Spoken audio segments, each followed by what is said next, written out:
Hello po mga kababayan, kamusta po kayong lahat? And once again, welcome back po sa ating channel, Simply Talkies Vlog. Ang pag-uusapan natin mga kababayan at kaibigan ay ito po ring patuloy na usapin sa bigas. Kasi after na ma-implement yung EO39, no, na ilabas po yan, implementation nung kahapon, September 5 sa ating September 5 nung Tuesday, no? Kasi September 6 po dito sa amin, no? September 5 Tuesday sa ating bansa, in-implement na po 'yan. And the government is asking, no, yung mga agencies involved to monitor it, no? Kung LGUs, DILG, no, NEDA, DTI, DA, monitor nyo po 'yan, no?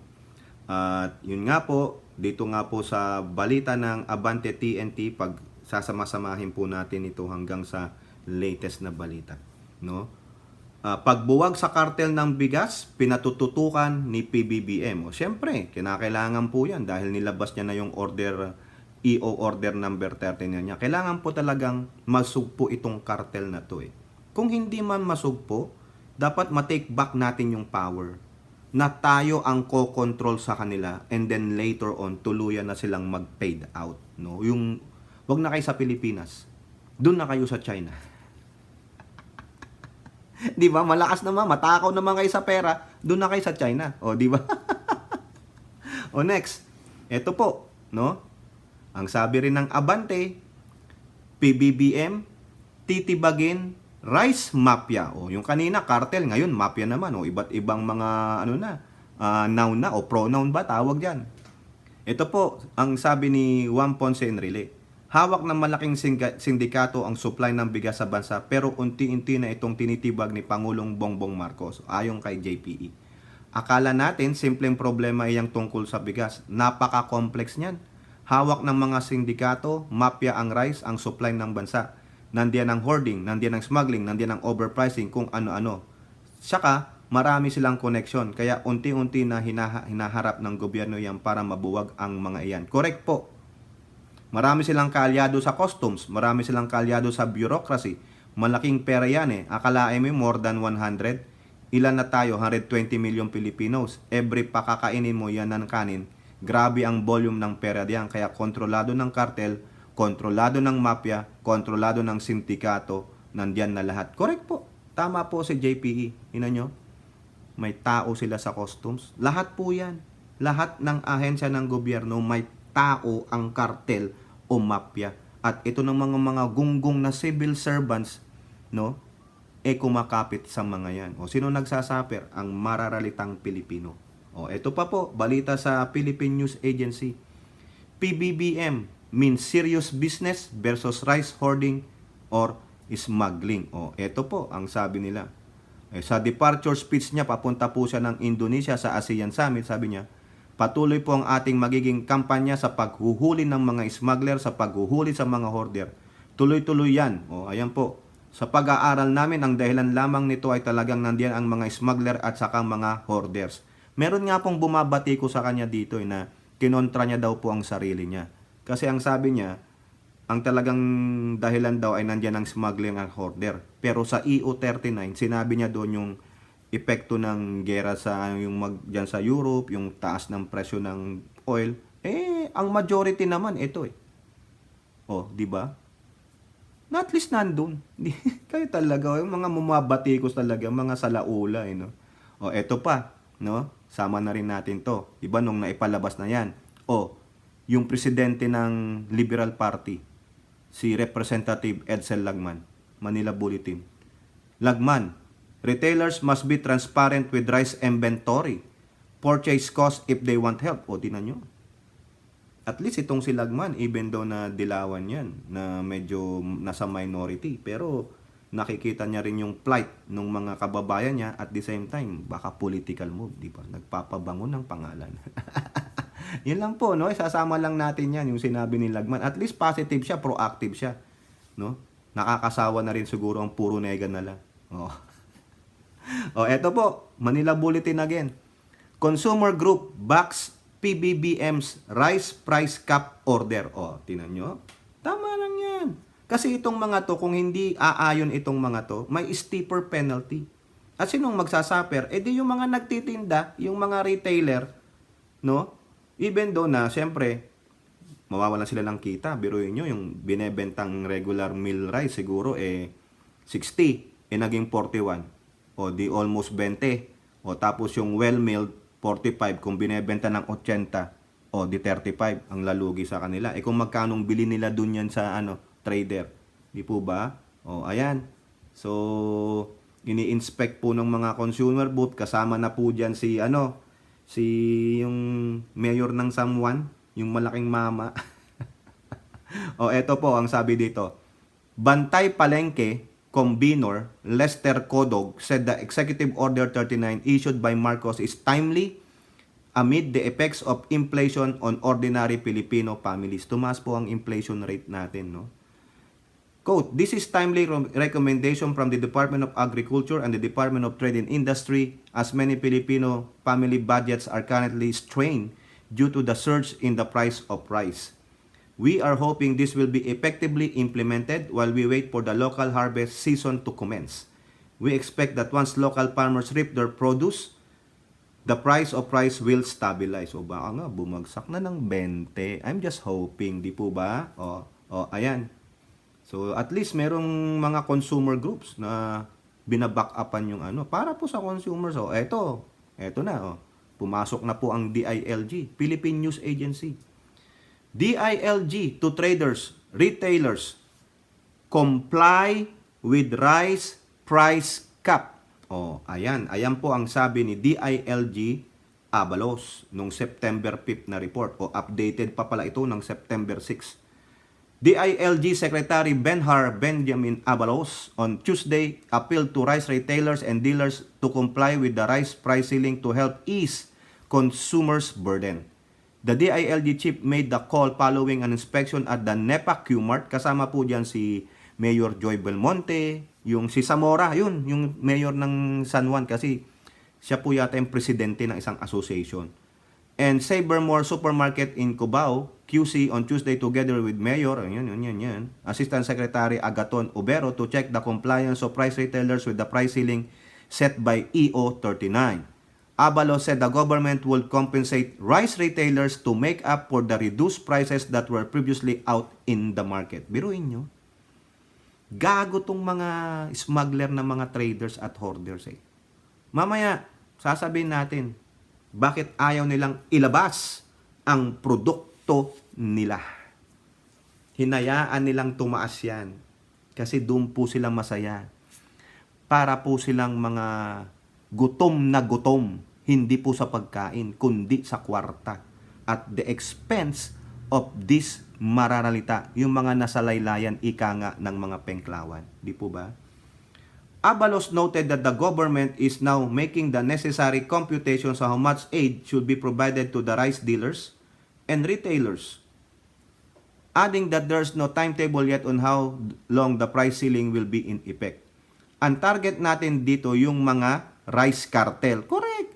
Sila talaga nagpapataas ng presyo ng bigas. Ayan. He also directed the PMP to extend assistance in the enforcement of EO 39. Kung magsasagawa ng operation ng BOC and other agencies, the PMP will provide assistance. The PMP will extend police assistance kapag kailangan na arestuhin at i-file ang kaso. Tama naman yan. Good job po, Benhar Abalos. Taga-Manda po ako Sa labas hindi sa loob. Siyempre, Abalos.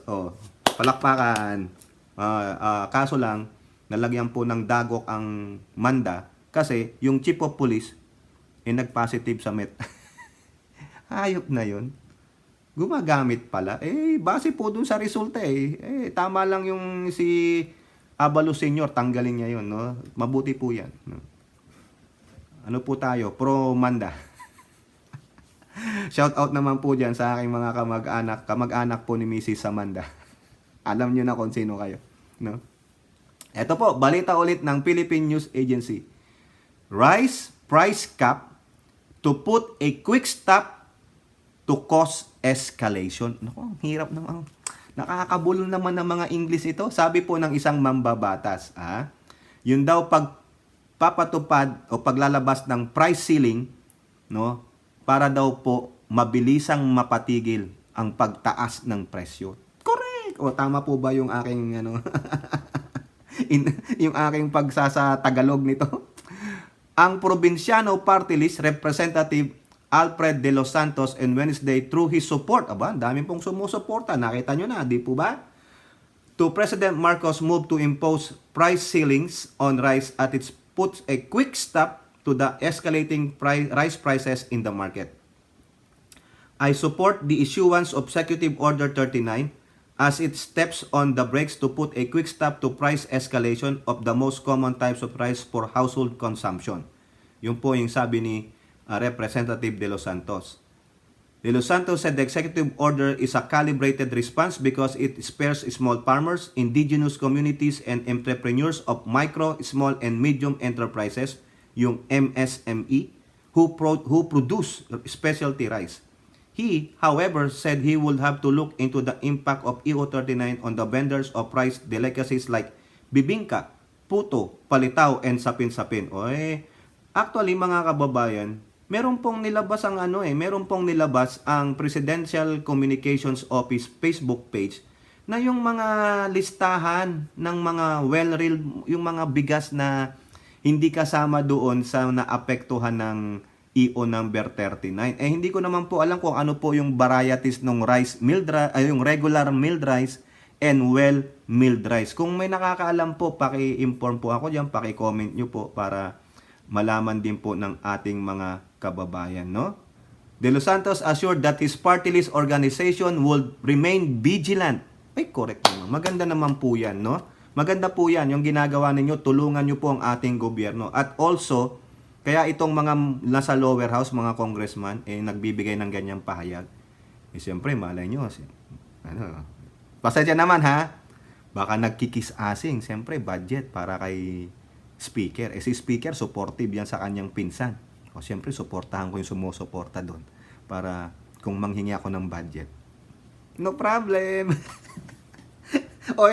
Hindi naman. Pero kung sana, genuine o genuine. Ano yan? Genuine yung kanilang suporta. Hindi yung para lang may kailangan, no? Gagawing political. Political in nature, pero maganda naman.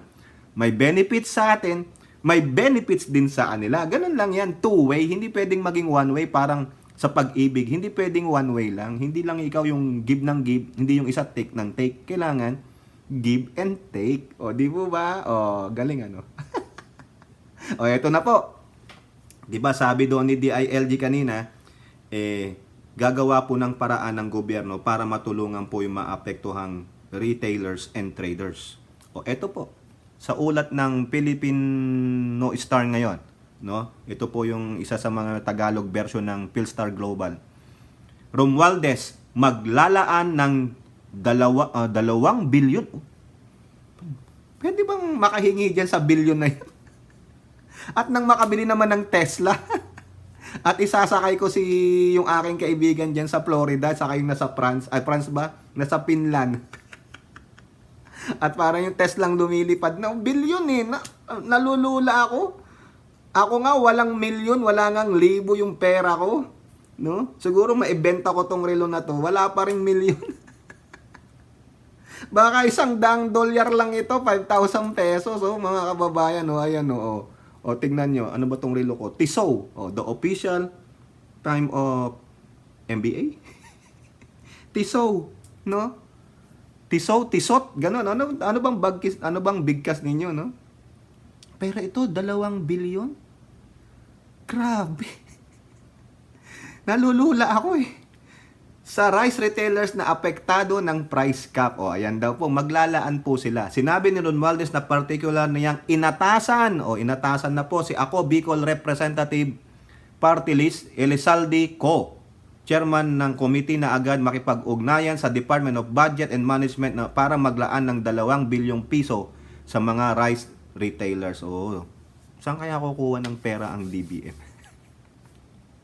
Di po ba? Ayan, meron ng kautusan ang Speaker of the House kay Representative Elizalde Co na kausapin si Secretary Pangandaman ng DBM to find ways to get that 2 billion pesos para po pang-ayuda sa mga maapektuhan itong rice price cap, no, sa mga retailers and traders. Ito pa po, Philippine News Agency. 25,000 retailers in National Capital Region to get aid amid rice price cap. Naku, ang dami nito mga kababayan. 25,000 sila. Around 25,000 retailers in Metro Manila alone can receive assistance from the government amid the implementation of rice price ceilings, a trade official on Wednesday. During the Laging Handa public hearing, Department of Trade and Industry Assistant Secretary Agaton Teodoro Ubero said that aside from market monitoring, the DTI and Department of Social Welfare and Development will focus on rolling out financial aid for retailers that will be affected by price limits on regular and well-milled rice. Oh, that's good. Sana totoo naman po yan. Di po ba? Oh, ayan. Next, magkano yung ibibigay sa kanila? Eto, no? Sabi po diyan sa ulat ng Abante Tonight, DSWD, kinasa 15,000 ayuda sa mga rice retailer. Oh, 15,000 muna, 'di ba? At least kahit papaano, you augment, 'di ba? Mamimigay ng 15,000 na ayuda ang Department of Social Welfare and Development. Oy, Riddler, uwi na tayo ng Pinas. Halika na, no? May 15,000 daw na ayudang DSWD. Ay, teka muna. Retailer ba tayo? Retailer tayo ng kalokohan. Pero ayon kay DSWD, Rex Gatchalian, kailangan pang magdesisyon ang mga grupo ng retailer kung paano may pamamahagi ang ayuda ng gobyerno. O, tama naman po. Makikipag-ugnayan na dapat sa mga retailers association na ito para mahanap na natin kaagad itong mga retailers na tinutumbok natin pagkatapos noon sila na rin ang gagawa ng parameters kung ang ibibigay ay 15,000 para pare-pareho or depende sa binili mo. Kasi meron namang mas maraming binili. Meron namang kaunti lang. Kaya sabi nila, bigyan ko sila ng 1 o 2 araw para maibalik sa akin yung listahan at yung parameters. Correct po. Pero kung tatanungin ninyo kung ready na kami, nakahanda na yung ground troops namin, pwede na tayong mag-payout anytime. Good job, DSWD Secretary. Ang dami mong kwarta. Pwede bang maka-aumento kami ni Riddler dyan? Di po ba? Riddler! Go, go, go! O, ito po. O, latest na balita. September 6. Naalala nyo, merong video dyan kay Speaker Martin sa kanyang FB page. Yung video na kasama niya si Erwin at yung iba pang mga nasa government agency. May kausap silang grupo. Na i-vlog po natin yan. Yan yun yung PRISM. No? P-R-I-S-M. PRISM. No, naririnig ko nga kasi may music, hindi ko sinama kasi baka makapiright tayo. Pero panoorin nyo na lang po, sabi nga po ni speaker, kung hoarding yan, kukunin talaga namin yan. Kung baga, itong mga traders na ito, no, nakausap niya, nakikinegotiate. At nadinig ko nga doon sa isa kay yung magaling na vlogger, si Kabadong, si Badong Aratelis, may nag-comment yata na, kung hoarding pala yun, ba't hindi pa nila kinuha nila Erwin Tulfo? Kasi nagtanong yata si Erwin Tulfo, no? Hindi po ako sure. Pero nadinig ko po ito doon kanina, nung nanonood ako ng live ni Kabado. Bakit daw hindi nilalabas nung mga traders yung mga supply nilang mga bigas? Ang sagot lang ng traders mababa po kasi presyo. Huli! Huli sa sariling bibig. Di ba? Ano dahilan mo? Mababa po kasi presyo. Hindi na kaya kaagad nag-isip si Erwin Tulfo at sinabi niya kay speaker, order yan. Di ba? O sa closed door meeting, sila-sila lang. Wala itong mga traders. Kung sino man po ang nagsabi noon, sumagot noon, kung totoo man yun, natanong ni Erwin Tulfo. Kung totoo man kung totoo yun, kasi hindi ko po nadinig yung buong video Kasi may music Kung totoo man, hindi ko po sinasabing totoo na yun, kasi yun ang sinabi lang doon, nadinig ko lang. Kung totoo man yun, bibigay lang tayo ng opinion. Dapat at that moment, with that word na sinabi niya, yung answer na sinabi, na bakit, no, sa katanungan, na bakit hindi nyo nilalabas yung supply nyo. Kasi po, mababa ang presyo. That's hoarding. That's manipulation. Sa akin lang, ako hindi naman po ako abogado, no? Pero sa aking opinion, parameters na yon. Nahuli mo na sa sarili niyang bibig, mababa kasi presyo, kaya hindi ko muna ilalabas. Oh. Dapat yung kinausap na ni Erwin, si Martin. Sir, dinig mo yung sagot niya. Kunin na natin. Hoarder siya. Kasi isa siya sa manipulator ng prices. Hindi mo nilabas dahil mababa ang presyo. Pinagsaper mo yung mamamayan. Kailangan pang maglabas ng EO because of that reason. Mababa po kasi ang presyo. So, kailan mo ilalabas? Pag yung 100 na, 200 na ang akilo ng bigas? Ganon. Sa lahat ng agri-product. Itong mga scrupulous traders, sila yan. Sila ang kartel. Kaya nga po ito, dati, yung una nating vlog, hindi lahat sila sumasang-ayon dun sa EO. Defiant po sila. Kasi lugi sila, alam nila, lugi sila eh. Kasi yung EO na yon, sabi ko doon sa isa kong vlog, is one way to root out, no? Para po mapalabas nyo yung mga hoarders, smugglers at cartel or mafia. Parang ano lang yan eh. Yung may hinuhuli ka, no, halimbawa yung mga langgam diyan sa ano nila. Doon sa ano, buhusan mo sila ng yung whatever, yung sprayan mo sila ng pamatay langgam, tubig. 'Di ba maglalabasan sila? O yun. O sa mga daga, 'di ba? O whatever na gusto mong hulihin, you have to set a trap. Di po ba? Or you have to do something to root them out. O ayun, EO39 para po lumabas kayo ng mga hoarder at smuggler. Pero meron pa rin dyan hindi. Magmamatigas yan. Kung akong gagawin ko talaga kay Pangulong Bongbong, ibaba ko pa ng 30 yan eh. Para talaga itong mga gonggong na ito, yung mga traders na nanghihingi ng import permits, sila din yan. Yung iba dyan, hindi ko po nilalahat. Kasi may kasapakat sila. Yung iba dyan, no, sasabihin lang na ganitong metric tons lang ang total import. Paano yan malalaman ng BOC? Alam ng BOC yan, bibigyan ng kopya siguro ng DA. Ito ang total ha. O, palagay nyo ba ginagawa yun ng BOC? Ginagawa yun ng mga importer? Hindi, di ba sabi ni JPE, marami silang kasapakat dyan sa Bureau of Customs. Meron din silang kasapakat sa mga ahensya ng gobyerno na hindi lang BOC. Di po ba? O itong mga traders na ito na PRISM, the Philippine Rice Industry Stakeholders Movement, will cooperate with the government in supplying and in purchasing affordable rice for consumers. Biruin nyo, baka ito kasama pa sa bibigyan ng ayuda.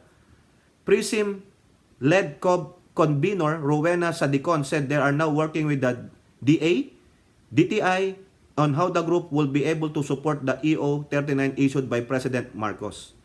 Di po ba? The EO mandates the price of milled rice to 41 and 45 for well-milled rice. The same EO stipulates penalties for the violators including jail terms of up to 10 years and fine of up to 1 million. Bakit 1 million lang? Sa dami ng pera ng mga to, 100 million para matakot sila. Ito and ito, 10 taong pagkakakulong at hindi sinabing or. Dalawa yan. No, pag napatunayang sila ay hoarder or smuggler or mafia, cartel o whatever have you. Meron kaming mga network ng mga retailers. Ito ay aming minomonitor at sinisigurado na magkakaroon sila ng supply. Nakikipagtulungan din kami sa DA at DTI para masuportahan din ang mga retailers na wala pang supply para sa 45 pesos sa 41. O tingnan nyo, kaya nyo naman palang gawin eh. Kaya nyo palang gawin. Ba't hindi nyo ginagawa? O balik tayo doon sa question ni Erwin Tulfo. Bakit hindi nyo po nilalabas ang mga bigas ninyo? Ano sagot? Mababa kasi ang presyo. Di po ba? Doon pa lang eh. Kaya tama po yung nag-comment doon sa ano ni Badong Aratiles eh. Tama rin yung sagot ni Badong eh. Dapat doon pa lang sinabihan na eh. Inutusan na ang BOC, PNP, DILG, DTI, DA, go to that warehouse na pag-aari nito. Hoarding yan. Hoarder ka. isa ka sa hoarder. Di ba? Bakit ayaw mo ilabas? Di ba? Kita mo nang merong nangyayaring di maganda, nahihirapan ng mga kapwa mo Pilipino, pero ikaw sawang-sawa ka sa produkto. Ano ka? Ganid ka. Wala kang empathy. Ano ba yung Tagalog ng empathy? Wala kang pakiramdam. Hindi ka nakakaramdam ng awa. Kasi bakit? Nababalutan kayo ng shield ng pera. Mga visit, no? Ayan po mga kababayan, no? Yung ulat lang natin sa inyo sa bigas, at least, ito daw Prism, makikipagtulungan na. Kung totoo man po yun, hindi po ako nag-aakusa, hindi ko po sinabing finality. Kung totoo man yun, na ganun po yung tanong ni Erwin Tulfo at may sumagot na ganun, dapat doon pa lang, kinuha na siya. Di po ba? At sakali naman yan, magbibigay po ng ayuda ang DSWD ng 15,000 pesos sa mga retailers na maapektuhan. Ganon din sa traders, no? At marami pong sumusuporta diyan sa nilabas na EO39 ni Pangulong Bongbong Marcos, which sa paningin ko po, isa sa mga aim niyan is to root out, palabasin tong mga hoarders, smugglers, at maapektuhan ang kanilang negosyo. Dapat sila ang maapektuhan diyan. Comment down below and don't forget to like and share. Hope to see you on the next videos. Bye-bye. God bless.